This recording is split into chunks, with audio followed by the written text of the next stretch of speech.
大家好，我是客家佛教中心的小金讲法师，是尊贵的赞都古仁波切的弟子。今天继续跟大家分享的是承诺，就是尊贵的赞都古仁波切生平传记特别版，承诺特别版第2版，第6章内容。那第5章是讲述的是仁波切在马来西亚的经历。那我们上期讲到仁波切是他非常的乐善好施，就对众生一切都是平等的慷慨。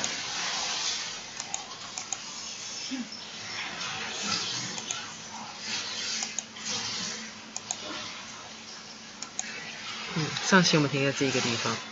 那这一期呢会开始介绍的是就是开始介绍克恰拉。那么在这里给大家念一下关于这个的新内容。克切拉，祈愿没有佛法的地方，佛光普照。那这就是仁波切他做的一切的一个写照，他总是希望把佛法带到每一个角落去。那也这也是他希望透过克切拉所能办到的事情。仁波切是克切拉佛教克切拉团体的创始人兼精神导师。这个蓬勃发展中的灵修组织是在创建一个服务他人的觉醒社区。克切拉成立之初规模很小，佛友们每周只在不同佛友家里小聚，当中有好几位佛友自仁波切几乎是一无所有的时候，就忠心耿耿地跟着他，与他一起度过沉寂岁月。他们总会定期见面，一起做法会和讨论佛法。在那段没有人资助、没有固定聚会场所的日子里，让他们能够坚持下去的，就只有对仁波切和其珍贵教诲的虔诚信念。这是他们早年这种强大却谦卑的意志心，才有了今天的克切拉。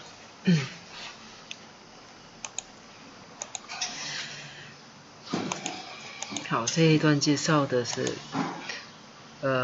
就是说仁波切创立的，其实我们之前有说过仁波切帮忙就是创立过好一些佛教中心，但后来他本身有一些是关闭了，那有一些呢他把它献给了自己的上师。那直到克切拉建立了克切拉呢才算是定了下来。仁波切是克切拉团体的创始人兼精神导师。那克切拉呢是一个很积极、很蓬勃发展中的一个灵修组织。克切拉的核心精神呢，就在仁波切的一个指导下、启发下，克切拉核心精神呢，是主要在建立一个能够时时刻刻能很自动自觉去为他人服务的一个社区。刚成立的时候，当然规模是非常小的。那克切拉最初只是就像之前就是仁波切刚到马来西亚的时候，这样所有的佛法分享呢，最初都是在就是佛友的家里，就是小规模的分享。那当时从那时候开始一直跟着仁波切到现在的当然有好一些，就是一些资深的成员，是那批成员，就是在当时克切拉完全没有半分资金，也没有任何人资助，也没有聚会场所的过去呢，就在很艰苦的一个日子里，是这些人一起陪同仁波切一起去挨过这一段时间，一直到今天。那其实他们这些就是克切拉的中坚分子。那克切拉的成立呢，正式的成立其实是2000年。那说到2000年，其实也不是说一来就立刻有自己的一个佛法中心。那我们在这里继续给大家念一念。2000年，第一所克切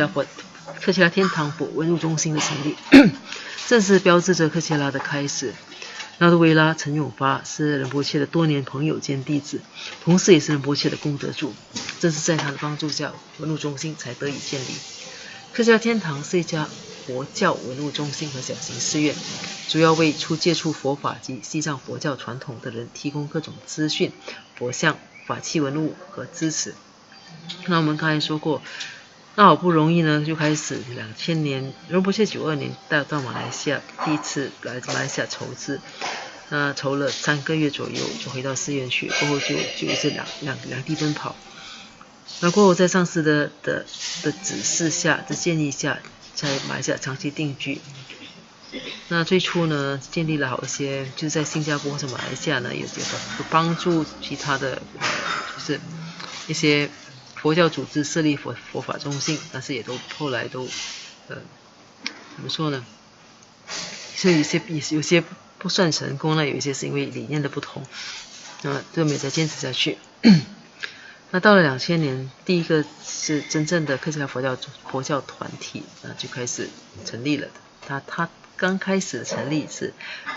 并不是一个佛教中心，而是一个文物店，是一个小小的文物店。那当时就是刚好有一位仁波切的弟子是位发展商，10多年弟子，他就帮助在他的一些资助下，才开始有了这个文物中心。那文物中心呢，就顾名思义，它并不是不是我们想象中的就这样，只有一个佛坛啊，就这样子，给大家进来禅修的地方。那文物中心当然就是有卖一些，就是展示一些佛像啊，或者是让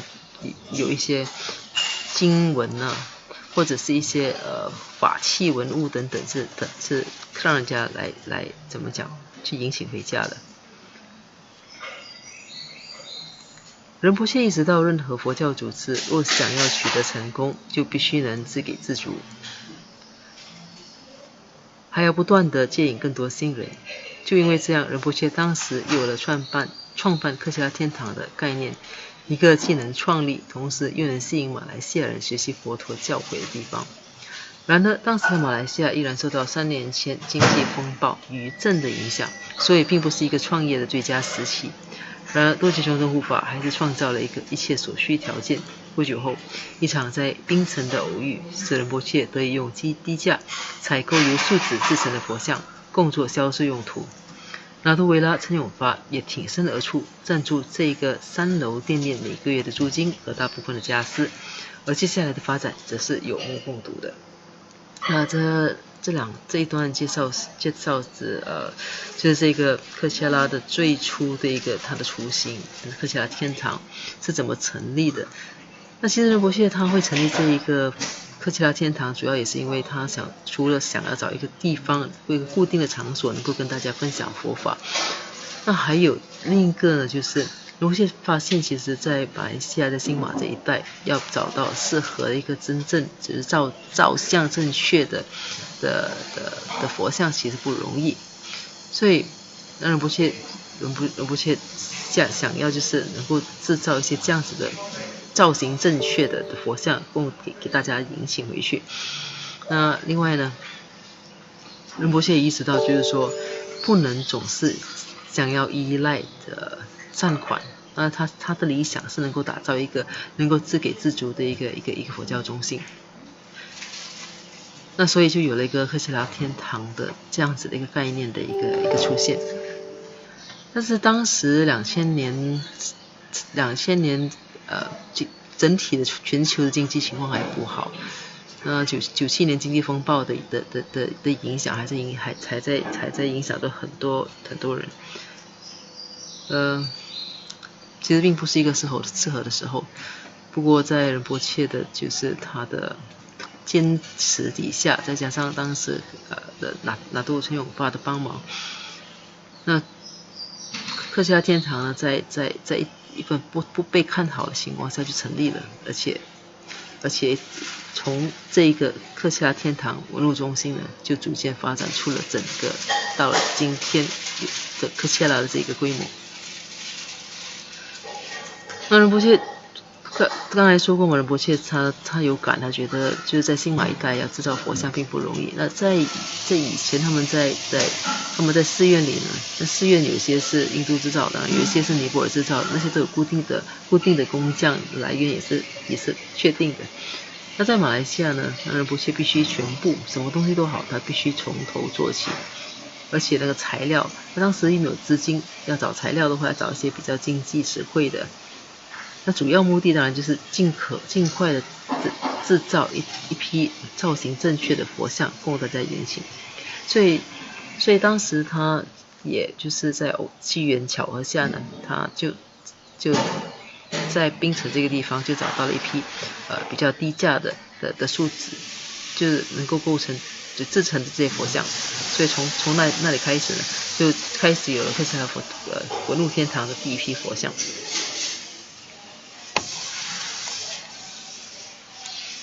好，所以大家可以看到这些照片，这是当时这整个看起来是非常简陋，但是它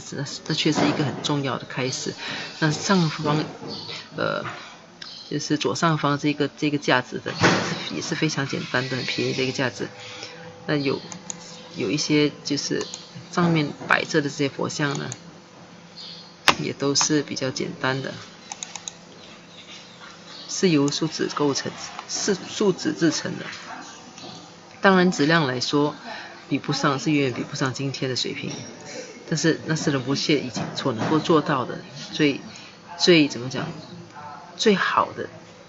一个当时怎么讲说他所能做到的最好的一个表现了。那其实这些佛像到现在其实是已经成为非常值得留念的就是非常珍贵的一个纪念品了。那从除了这个很简陋的架子，大家再往后看一点点的话，大家看到其实这个旁边这个窗口望出去，其实也就是另一栋建筑物的正对另一栋建筑物的窗口。那其实这是一个玷污的楼上。第一个文物中心就是在一个3楼的玷污上。那地点其实并不是非常策略性的，但是因为这样子的话租金便宜一些，那所以克西拉天堂就在这样子的情况下就开始成立了。那首批在克西拉天堂销售的佛像之一，这些早期由树脂制成的佛像包括了绿度母、文殊菩萨像、四面空行母、观音菩萨像、大威德金刚像和金甲衣护法像。那这是最早期的，虽然不多，但是已经尽可能做到种类就是也不是单一种类了。那右边这张图呢，这个是格勒仁波切第一家克西拉天堂迎来尊贵的格勒仁波切以及尊贵的冈基仁波切。那冈基仁波切照片是在右边，下面不好意思，这是下方。下方这个是冈基仁波切。那好，那右边这一页呢，那个是仁波切早期说法的地点。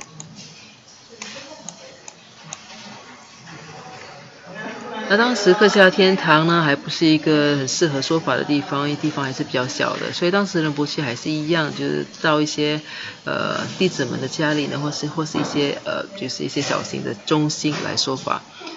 那这些图显示的是仁波切早期说法的地点，就包括杜姆精舍和 BIN 中心。杜姆精舍是仁波切的一名弟子供养给仁波切说法的出租物，而那个 BIN 中心呢，则是为了应付当时的需要由办公室改造成的临时佛教中心。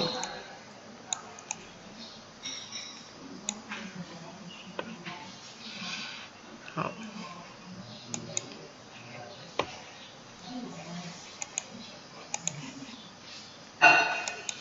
书写历史。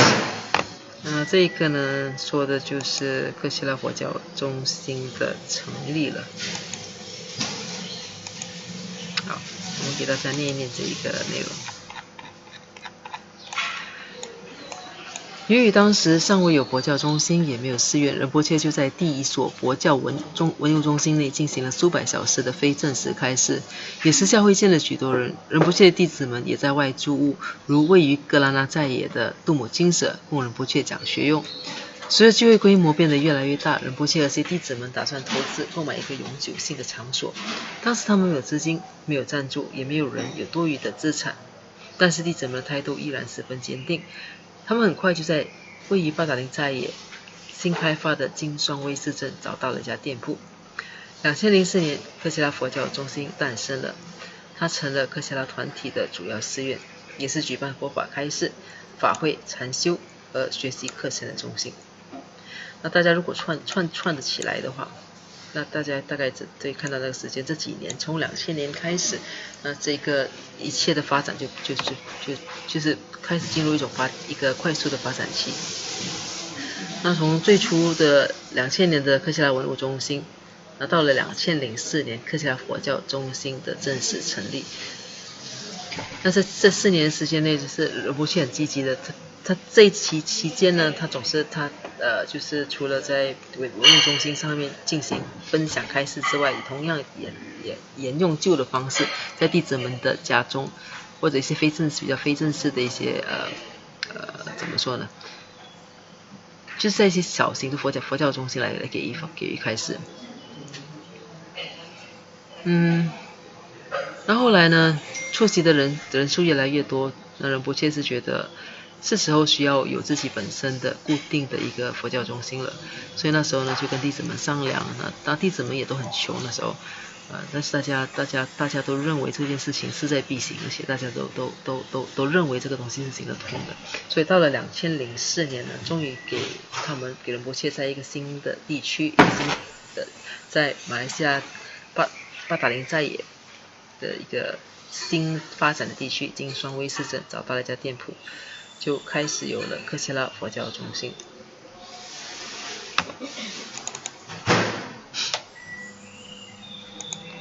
那如果大家还记得的话，当时2003年仁波切觉得自己是时候应该要换一个方式来见人。当时他怎么说呢，他当时去以一个在家人的装扮去当模特儿，所以可见当时他这个决定，他是感觉到这个方向应该是这么走，所以那一段时间过后，就吸引了相当多的一批人，就加入了科切拉佛教中心。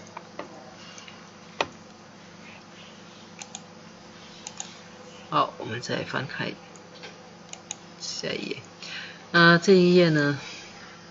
左边这张图，这个是科切拉佛教中心刚刚成立时的科切拉佛教中心。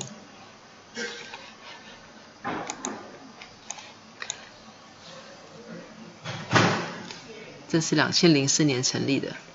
在仁波切的指导下，科切拉在短短10年内的演变已经超出了一所寺院的规模，因为它还包含多个佛教中心的分支，香积处、出版社、艺术坊、影音制作部、素食餐馆、佛教禅修中心以及广泛的教育课程和其他发展项目。就像仁波切丰富多面、动力十足的生活一样，科切拉特色也在于它的多元性和能满足现代修行人各种兴趣、倾向和需要的能力。这正如同释迦牟尼佛传授了84000个正悟法门一样。由此可见，科切拉的最外围是一个现代化平易近人的团体，它透过其世俗的平台和活动引导大众认识佛法。而当我们进一步接近核心时，科切拉团体的中围完美的将佛教价值和传统的学习与现代化世俗的架构融合起来。科切拉的核心则是一个认真投入的修行社区，他们将能量投注在学习、实修以及弘扬宗喀巴大师的殊胜传承法教上。这个我们说过，其实所以仁波切呢，他非常落力、非常努力的工作，是每天都就是不眠不休的在工作。那这样子的情况，科切拉团体那终于从什么都没有，逐渐就有了科切拉文物中心，然后到了2004年就有了科切拉佛教中心这个第一个最初的一个会所。那最初的会所，大家在图片上也可以看到，它只是一个很简陋的，那就是其实是一个2楼电务2楼，就是两个电务打开，就是怎么说呢，连接在一起的一个地方构成的。那有简单的佛坛有度母像有一个法座有宗喀巴大师像，有释迦牟尼佛像，那就是差不多就这样子，就这么简单。但是从这个科切拉佛教中心最早期的科切拉佛教中心呢，那短短的10年之内，很快的从2004年开始，短短10年之内的科切拉团体呢，就发展成一个相当庞大的一个团体。包括了很多的就是他属下的很多部门。包括有乡系处有出版社有艺术坊有影音制作部有素食餐馆等等的。这样子的一个这么多的部门，其实是为了能够去满足到各方面的不同需要的一些人士。怎么讲？这是一个方便和善巧的一个法门，就好像佛陀的教诲，它不只是一种，虽然是同样就是要引导我们，能够让我们能够达成正悟，但是它用了8万4千种方式来引导不同需要、不同想法的众生。那仁波切同样的还设立克夏佛教中心，除了并不只是单一的一个中心，它还开设了很多部门。那些部门呢，是能够吸引有不同兴趣的人，比如说喜欢书写的可能就会被克夏媒体出版社所吸引，就加入了克夏媒体出版社。从这里呢，进一步的就接触了更深入的一个佛法。那比如说喜欢摄影的，就可能加入克夏拉印象组；那喜欢绘画的，就加入克夏拉的妙音艺术坊之类种种的。所以这些这样子的一个部门，其实都是每一个部门都是一个门，吸引不同的人走进这一扇门。那这扇门真正的核心呢，其实就是佛法。所以这里总结呢，就是说克夏拉最外围呢是一个现代化平易近人的团体。他透过的是各种世俗的平台和活动，引导大众去开始认识佛法。那在开始走进一步呢，就走到的核心，那就看到其实克夏团体它的中尾，它中间那个部分呢，它其实是将佛陀的价值观、传统的方式学习，它传统的学习跟现代化这两者是相结合的。所以克夏拉的每一个部分，如果说就是仔细去看的话，克夏拉的部门，克夏拉的就是整个架构，它都是现代跟传统的一个结合。那毕竟我们所学习的是一个古老的教诲，古老的智慧。那但是如果用古老的方式来学习的话，那现代人可能不是完全没办法理解的。虽然波切也用现代化的语言、现代化的例子、现代化的工具来把这些古老的教诲呈现给大家。那这是重维。那到了核心呢，其实克夏拉其实是一个这个投入的修行社群。他们把能量呢就投注在学习、实修和弘扬宗喀巴大师的殊胜传承法教上。所以真正的核心呢，要推广的是宗喀巴大师的传承教诲。那仁波切当然他最想要的就是能够就是让大家都能够有机会去修持金刚瑜伽母的法门。所以克夏拉才被取名为克夏拉。那克夏拉的意思就是金刚瑜伽母的天堂的意思。那这是仁波切真正最核心、最在乎的一个、最想要给人们带来的一个怎么说呢？最殊胜的一个法教。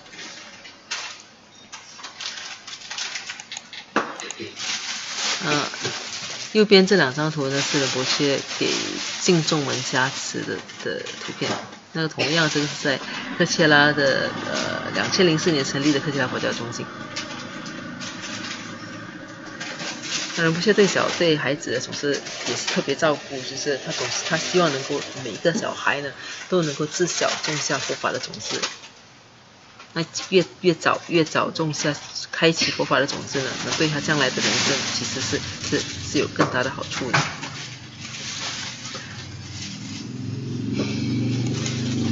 那好的，我们接下去那继续再给大家分享吧，这几个短的修行社群。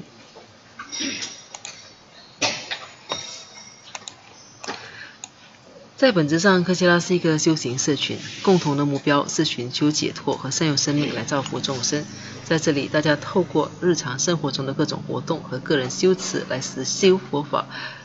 志工和成员们在奉献他们的才华和技能的同时，也培养出宝贵的团队精神，学习忍辱、承担、负责、关怀和慈悲。在创造觉醒社区这个愿景的启发下，越来越多佛法中心和共修小组在世界各地崛起，遍及马来西亚、印度尼西亚、尼泊尔、中国英国和法国。各小组均提供各种计划，如法会、祈愿仪式、佛教哲理教学和修行闭关等，借以让学员培养出能够带来永久快乐和内心宁静的慈悲、智慧和明性。那仁波切一心打造的这个科切拉，其实就是一个他要的科切拉，并不是只是一个硬体上的一个佛教中心。仁波切真正想要的是一个真正拥有就是觉知精神的一个修行社群。那他这个修行社群，他的目标呢，这是很怎么说，是很直接。他主要就是要寻求从轮回中解脱，而且能够善用我们的生命来造福众生，这是完全利他的一个心愿。那科切拉的所办的每一件事情呢，就是各种活动啊，包括仁波切的教诲啊，它主要的它的目的呢，也就是让大家能够透过日常生活中的各种活动，那看似不相关的活动，来让人有机会去体会、去体悟或者去实修佛法，那也从而去培养出六度波罗蜜。那很快的，这个科切拉修行社群呢，不只是在马来西亚这里，开始就从吉隆坡就开始到了马来西亚的各地，然后再开始传到印度尼西亚，流到尼泊尔、中国、英国和美国等。那右边这一个呢是这是一个牌子，其实是目前挂在客家禅修林的一个牌子。那说的是要制造一个觉醒的社群。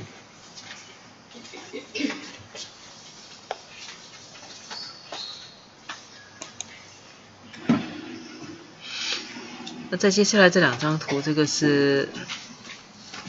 科西拉佛教中心，这是新的一个会所。那么我们接下去再给大家介绍。好，那这期的分享呢，就暂时到这里。在结束之前，同样的，我们一起来做一个回向。如宝珍贵菩提心，为生出者愿生出，以生出之菩提愿，其不退转倍增长。如宝珍贵之空性，为生出者愿生出，以生出之空性宝，其不退转倍增长。愿舍修一切功德，利所有众生诸法弘，显明至尊上海名称师，说是佛法信要诸圣教。我愿世世不离真上师，我愿随时享有圣正法，并于地道功德圆满后，迅速证得金刚持果位。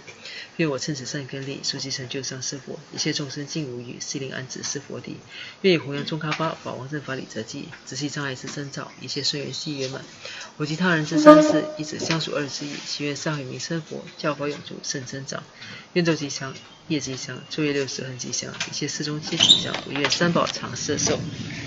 至尊上师身受永稳固，妙善法业普及遍十方，障碍教法聚光照三域，众生未尽，其情恒常住。